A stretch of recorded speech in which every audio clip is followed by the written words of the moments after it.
우리 하나님의 말씀 같이 보겠습니다. 창세기 47장 8절에서 10절까지 말씀 같이 보겠습니다. 창세기 47장 8절에서 10절까지 말씀 제가 봉독해 드리겠습니다. 창세기 47장 8절에서 10절까지 말씀입니다. 바로가 야곱에게 묻되 내 나이가 얼마냐? 야곱이 바로에게 아뢰되 내 나그네 길의 세월이 130년이다. 내 나이가 얼마 못되니 우리 조상의 나그네 길의 연조에 미치지 못하나 험악한 세월을 보내었나이다 하고 야곱이 바로에게 축복하고 그 앞에서 나오니라. 아멘. 오늘 새벽은 창세기 47장 8절에서 10절 말씀을 갖고 인생의 길이와 신앙의 깊이라는 제목으로 말씀을 전하도록 하겠습니다.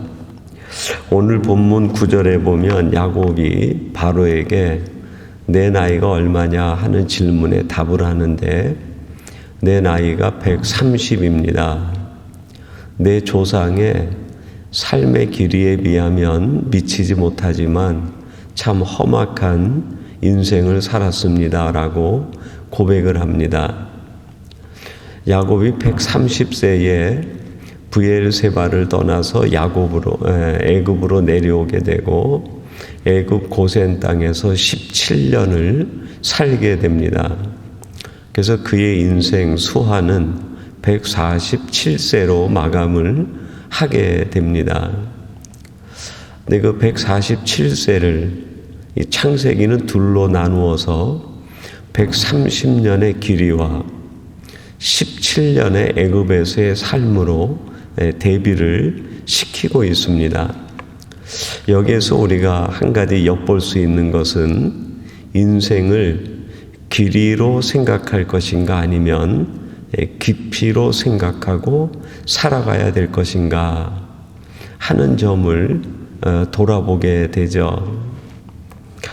인생의 길이는 내가 조절할 수 있는 권한에 있는 것이 아니겠습니다. 하나님이 짧게 주실 수도 있고 또 길게 주실 수도 있는 거죠. 그래서 인생의 길이는 하나님께 달린 것이다. 근데 반면에 신앙의 깊이는 하나님이 어떻게 할 수 없는 우리 개인의 신앙적 관점과 삶으로 가늠되는 거 아닙니까? 신앙적 깊이는 전적으로 우리에게 달린 일이다. 그래서 우리들이 힘써야 되는 것은 인생의 길이를 조금 더 늘리고 얼마를 살 것인가 거기에 있는 것이 아니라 내 인생의 길이와 관계없이 내 신앙의 깊이를 더해야 되겠다.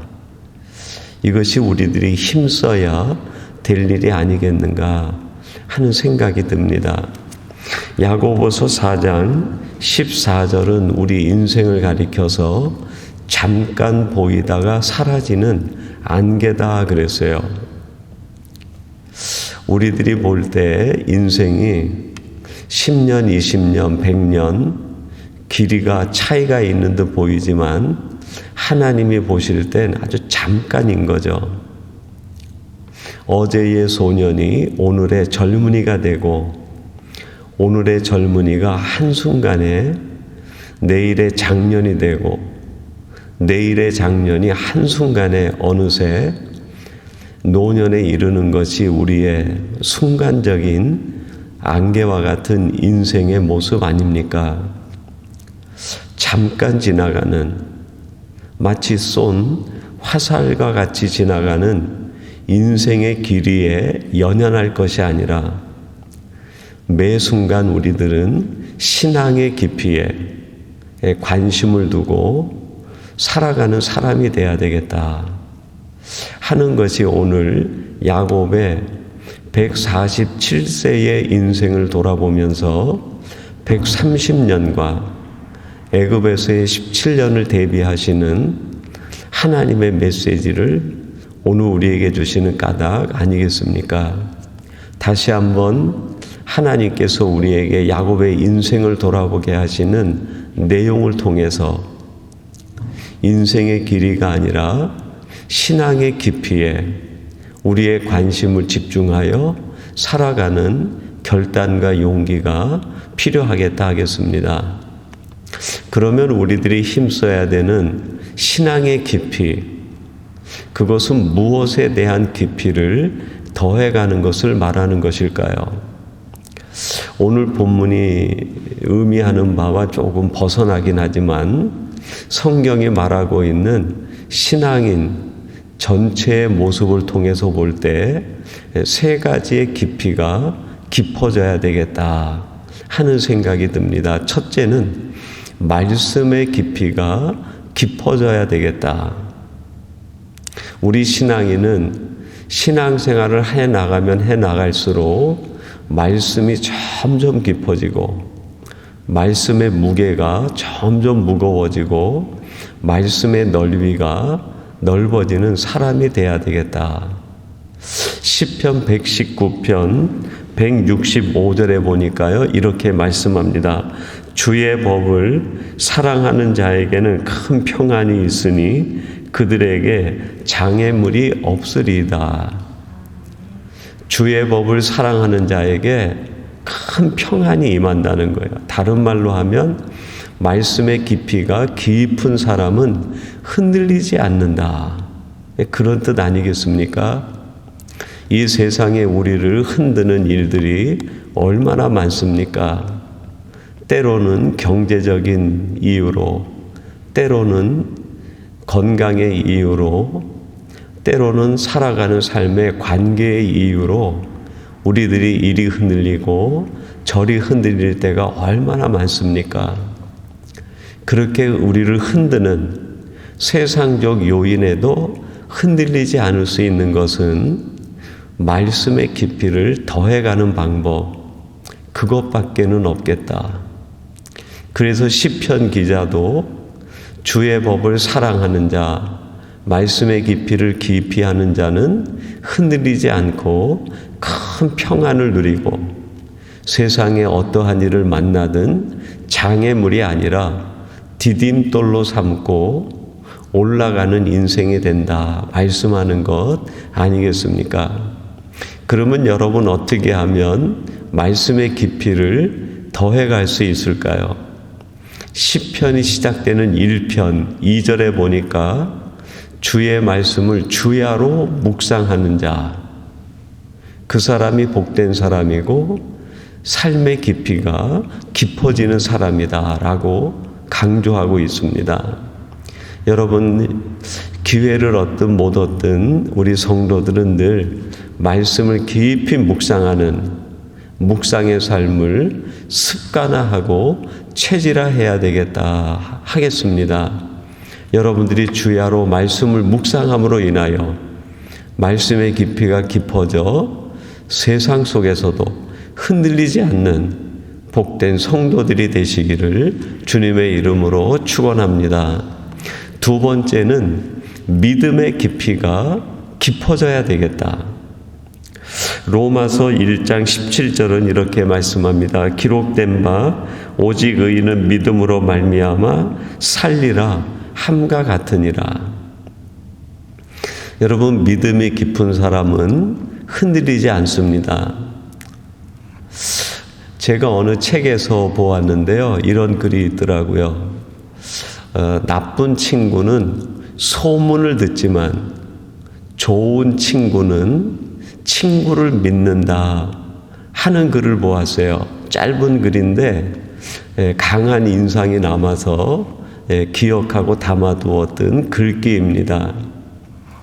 여러분, 우리가 사람에 대하여 믿음을 가지면 그 사람에게 어떤 소문이 들리든 그 소문이 귀에 들어오지 않아요. 왜냐하면 그 사람의 인격을 믿고 그 사람의 삶의 질을 믿고 그 사람의 생각의 깊이를 믿어주면 어떤 소문이 들리든 그것 때문에 그 사람에 대하여 다른 평가, 다른 판단을 하지 않게 됩니다. 근데 왜 우리들이 사람에 대하여 자주 판단과 평가가 바뀌게 됩니까? 믿음이 약할 때, 믿음이 흔들리면 평가도 흔들리게 되는 거죠. 여러분, 우리가 하나님에 대한 믿음이 분명하면 세상에 어떤 일을 만나도 흔들리지가 않아요. 하나님이 나를 사랑하시고 하나님이 나를 지키시고 나와 함께 한다는 이 믿음이 불변하면 설령 내가 세상에서 많은 일을 만나도 그것 때문에 우리의 신앙이 흔들리지 않는다는 거죠.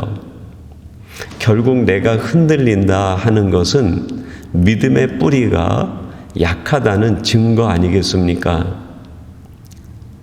오늘 로마서 1장 17절에서 의인은 믿음으로 살리라 하는 이 말씀은 구약성경 하박국 2장 4절에 나오는 말씀을 인용한 겁니다. 구약시대든 신약시대든 우리가 믿음의 뿌리를 깊게 하면 흔들리지 않는 사람이 된다라는 것을 말씀하고 있는 거 아니겠습니까? 하박국은 바벨론 포로 시절을 살던 포로기의 예언자입니다. 포로기를 살아가는 삶이 얼마나 힘들고 어려운 인생이겠어요. 로마서는 사도 바울이 네로의 박해와 이방인의 박해로 많이 힘들어하던 때에 쓴 편지입니다. 수없이 많은 인생의 고난과 박해가 몰려오는데도 내가 흔들리지 않은 까닭은 이것 때문이라는 고백이 하박국 2장 4절과 로마서 1장 17절이 보여주는 배경 아닙니까? 어떤 시대든 어떤 환경이든 내가 어떤 시간 속에 있든 믿음이 깊이가 있고 흔들리지 않으면 우리의 삶은 흔들리지 않는다 하는 교훈 아니겠습니까? 우리들이 신앙의 깊이를 깊이 한다고 할 때 그것은 믿음에 대한 깊이입니다. 하나님은 나를 사랑하시고 하나님은 나와 함께 하시고 하나님은 나를 반드시 지켜주신다는 이 믿음. 야곱이 애굽에 내려와서 17년을 살 때 그의 17년 인생은 바로 이 믿음의 깊이를 깊이 하는 인생이었습니다. 그래서 그는 애굽에서 살았지만 가장 행복한 그의 인생 만년을 보내게 된 것 아니겠습니까? 결국 우리 인생의 행복과 기쁨은 믿음의 깊이에 달려있다 할 수 있겠습니다. 여러분들이 날마다 믿음의 깊이를 더해가는 복된 성도들이 되시기를 바랍니다. 마지막 세 번째는 사명의 깊이를 깊이 해야 되겠다. 제가 사명하면 늘 떠오르는 성경 구절이 있는데 사도행전 20장 24절에서 사도 바울이 고백하는 고백의 말씀입니다. 사도 바울이 이런 고백을 합니다. 내가 달려갈 길과 주 예수께 받은 사명 곧 하나님의 은혜의 복음을 증언하는 일을 마치려 하면은 나의 생명조차 조금 더 귀한 것으로 여기지 아니하노라. 나의 달려갈 길과 주 예수께 받은 사명, 이것을 다 감당하기 위해서는 내 생명도 귀하게 여기지 않는다. 사명의 깊이가 깊어질 때 그에 가는 인생의 길이 올바르고 곧게 된다는 것을 말씀하는 거 아닙니까? 사명이 나를 행복하게 하고 사명이 내 인생의 방향을 전하고 사명이 나로 하여금 무엇이 귀한 것인지 알게 하여 인생을 허비하지 않게 한다 하는 고백이 담겨 있는 바울의 고백입니다. 저는 가끔 그런 생각을 합니다. 우리 신앙인의 행복은 무엇과 비례하는가? 사명과 비례하는 것이 아닌가 그런 생각을 해요. 우리 신앙인의 행복이 돈에 있다고 하면 세상 사람과 다른 것이 무엇이 있겠습니까? 우리 신앙인의 행복이 육체적 건강과 비례한다고 하면 일반 생물, 짐승들과 다를 것이 무엇이 있겠어요?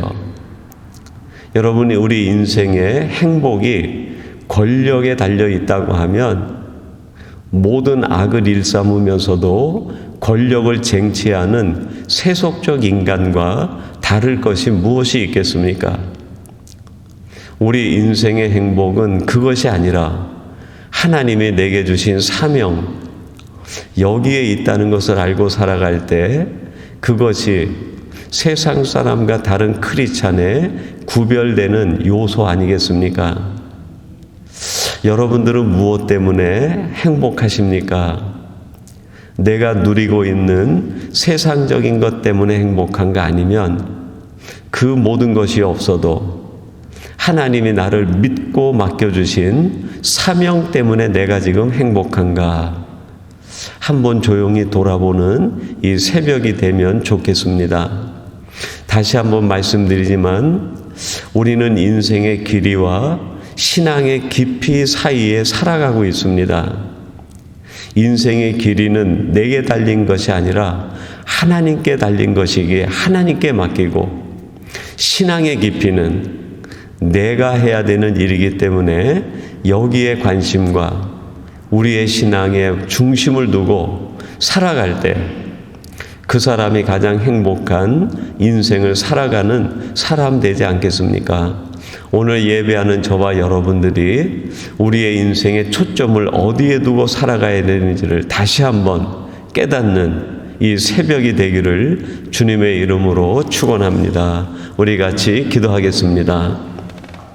하나님 아버지, 오늘도 이 새벽을 깨우게 하시고 야곱의 인생을 돌아보게 하면서 우리들이 인생의 길이와 신앙의 깊이 사이에서 우리들이 관심하고 깊이를 두어야 되는 것이 어디에 있는지 다시 한번 돌아보게 해주시니 감사합니다.